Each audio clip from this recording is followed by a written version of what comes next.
तो सुनो, क्यों जानना जरूरी है कि एलियंस कभी धरती पर आए थे या नहीं। सच्चाई जानकर शायद तुम हैरान हो जाओ।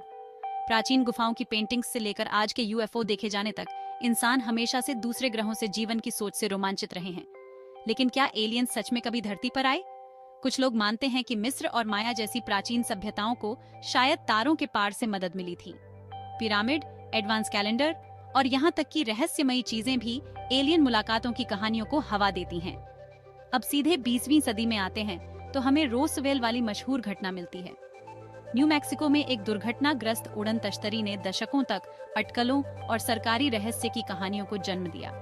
क्या एलियन सच में क्रैश लैंड हुए थे या वो सिर्फ एक मौसम का गुब्बारा था? फिर आता है यूएफओ देखे जाने का आधुनिक युग। टेक्नोलॉजी की तरक्की के साथ हमने अनगिनत वीडियो और अस्पष्ट हवाई चीजों के बारे में लोगों की गवाही देखी है।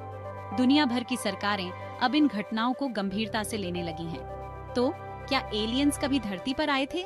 सच्चाई अभी भी वहीं कहीं छिपी हो सकती है, बस खोजने की जरूरत है। आसमान की तरफ देखते रहो, क्योंकि पता नहीं तुम क्या देख लो।